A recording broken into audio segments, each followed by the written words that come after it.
are going to have our final speaker because we are very pleased and privileged to have joining us from the DG Research and Innovation at the European Commission, Deputy Director General Joanna Drake. Thank you, Joanna. Thank you very much, ladies and gentlemen. Bonjour à tous, à tous. Dear Sylvie, dear Benjamin, dear Claire, I'm very happy to be here, Paris-Saclay. First of all, I want to congratulate the French government and the University of Paris-Saclay for organizing this very timely conference on breakthrough innovation and the role of the regions as part of the events program of the French presidency of the European Council. I think we all know that research and innovation are very much key drivers for digital and green transitions that Europe has undertaken and needs to even accelerate in order to face the challenges that we are already living now, but even more intensely in the future. It has already been profusely documented in much of the academic and policy literature. Research and innovation are critical drivers also, as the previous speakers have said, in many different ways. They're also critical drivers for our own competitiveness. In other words, the economic competitiveness and the economic growth of Europe.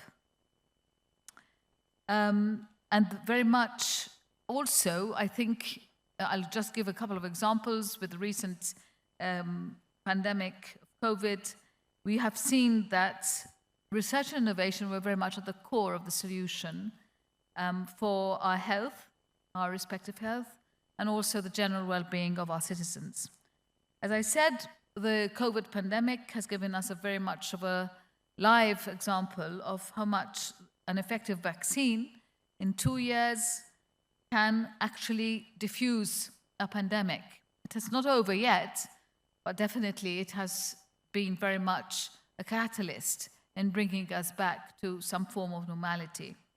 And if we look at the present very complex geopolitical situation that we are in with the Russian invasion of Ukraine, and also with that, apart from the suffering, the instability that we are seeing, of course we're seeing also positive things like solidarity, global solidarity, but we also have to think about the other consequences of this war, and that is the dependencies that our industry and society are facing on replacing Russian fossil fuels, and the need to even develop alternative energy sources like hydrogen and renewable energies even faster and deploy them even faster.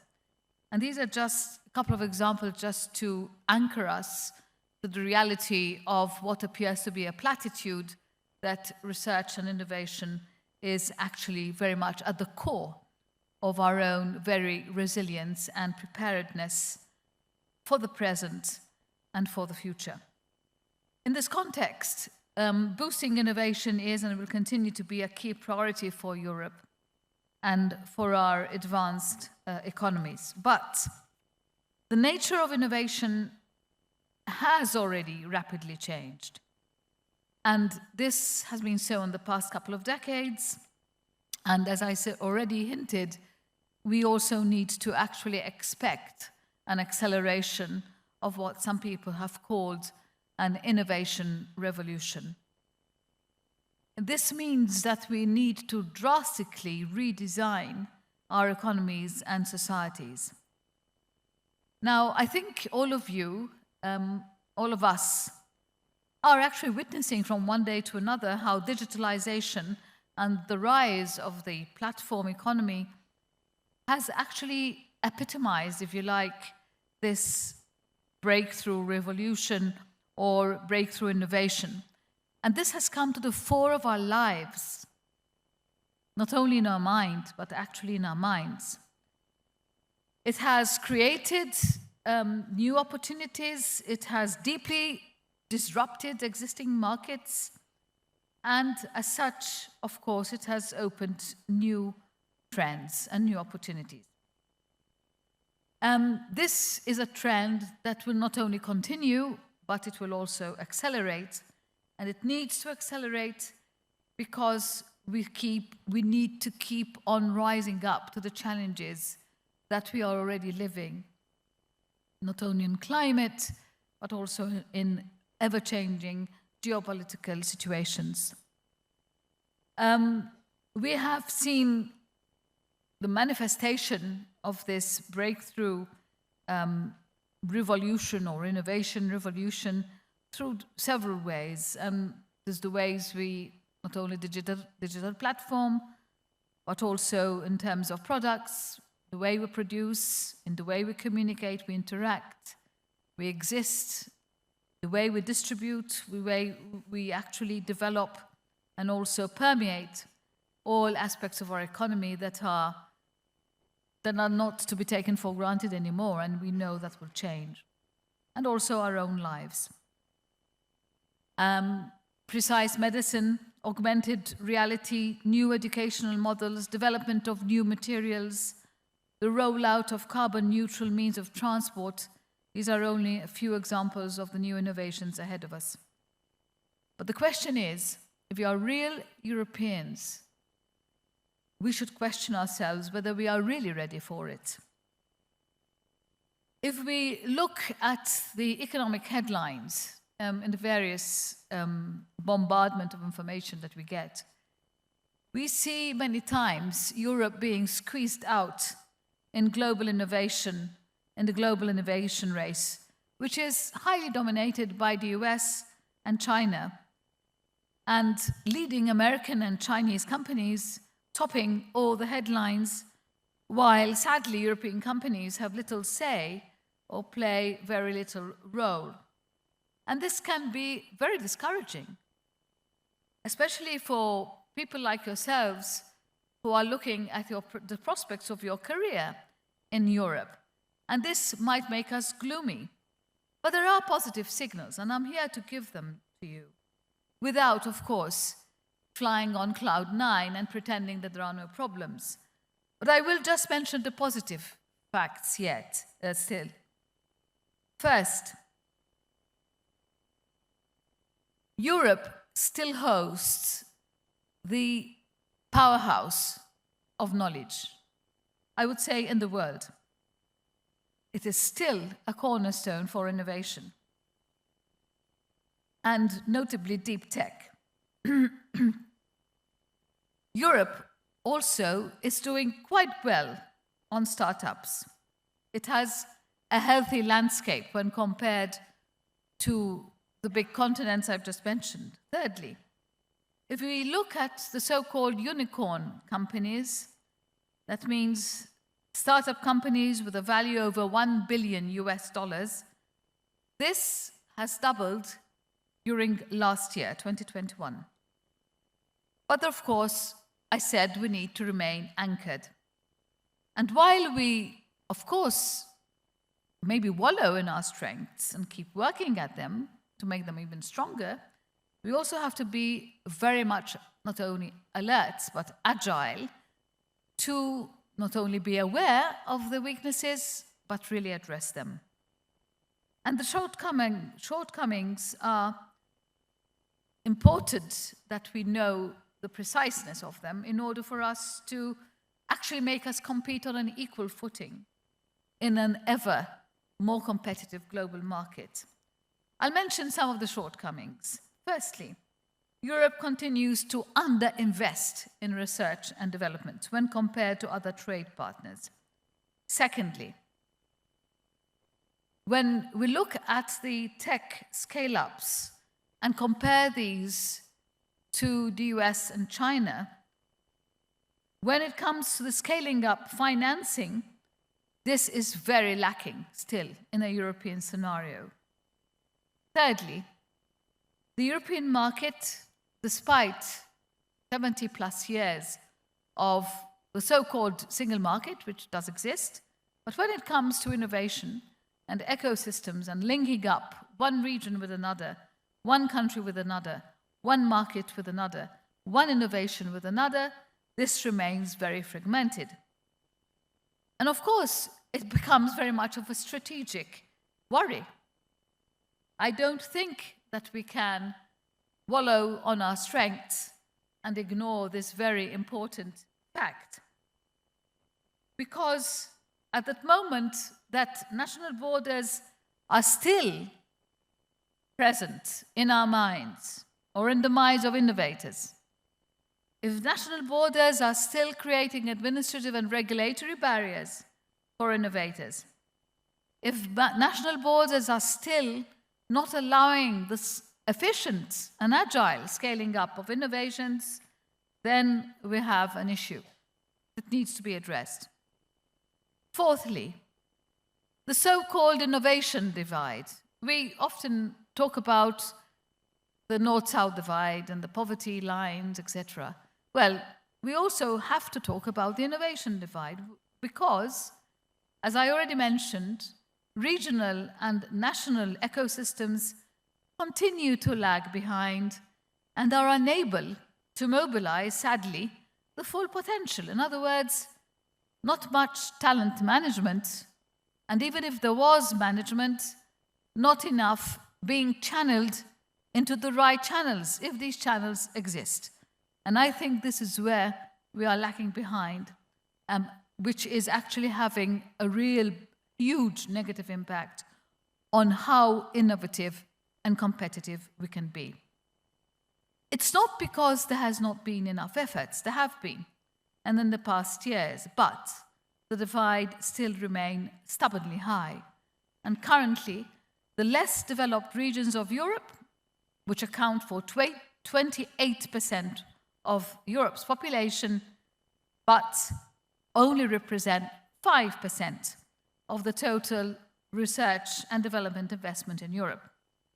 So, the hard truth we need to take account of is that if we do not manage to mobilize all the potential throughout the European Union, throughout all of the European Union, we will not be able to achieve our objectives to remain an innovation leader globally. And of course, this has consequences economically, socially, politically, for the overall acceptance of new breakthrough innovations and the overall cohesion of the European Union. It is not enough to throw money at cohesion. The ecosystem needs also to address innovation and channeling talent towards that innovation.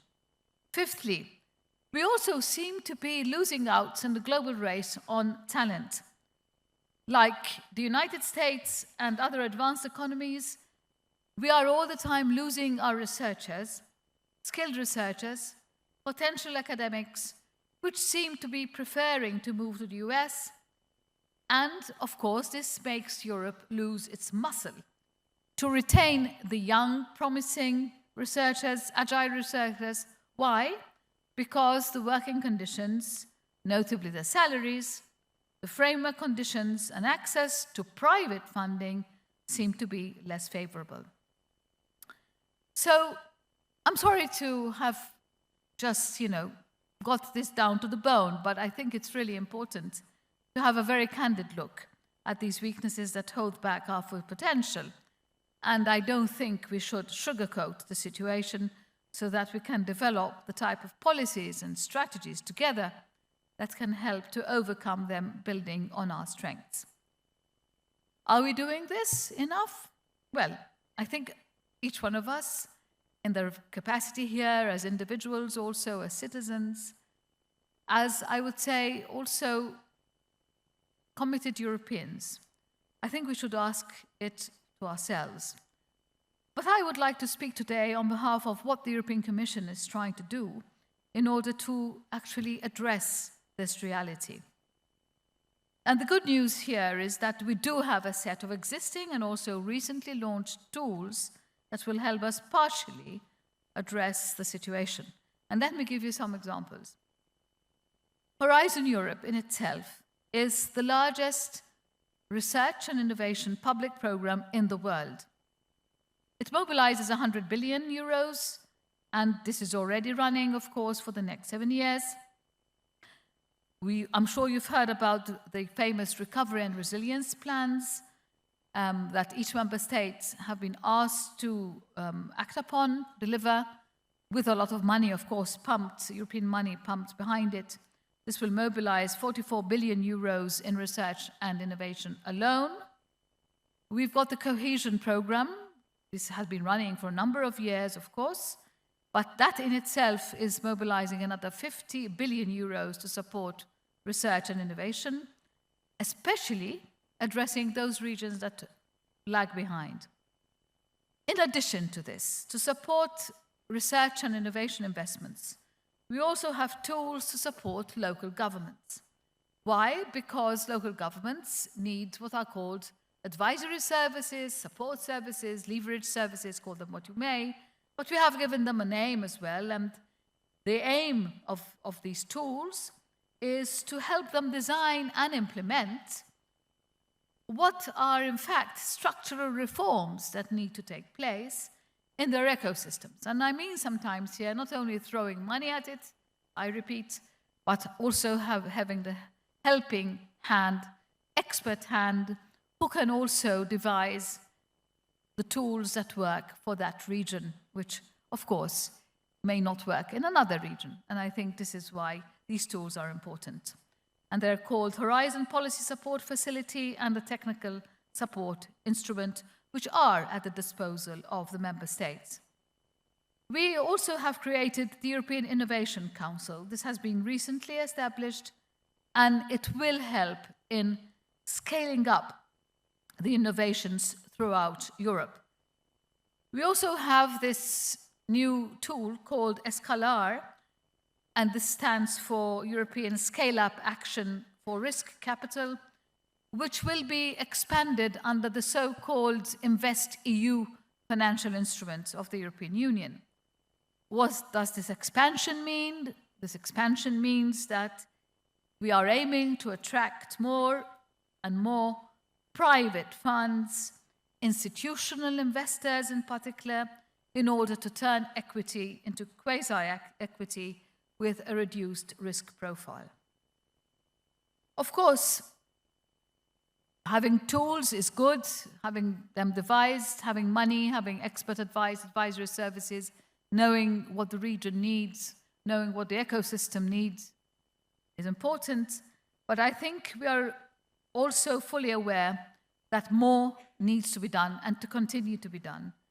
And that in general, I think we need to retool ourselves with a new European innovation agenda that helps develop, and I underline this, a decisive policy rather than divisive policy, in order to respond to the challenges ahead.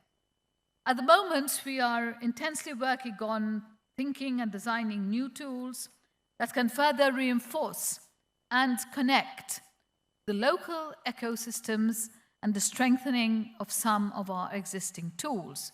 This is an effort that we want to do with all of you, and notably with you in the regions and local innovators, as we believe that innovation is deeply rooted in local factors and needs to follow place-based strategies.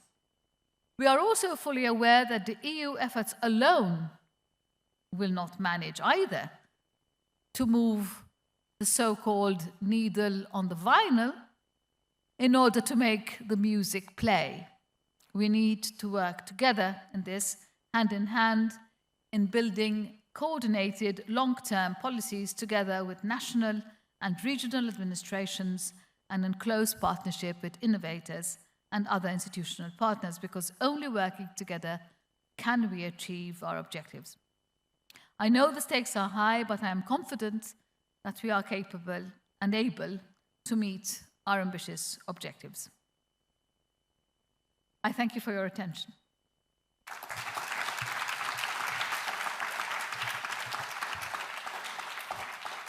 Joanna, thank you very much. I think you've set out quite clearly the landscape of assets we have here in Europe, as well as being realistic about the shortcomings.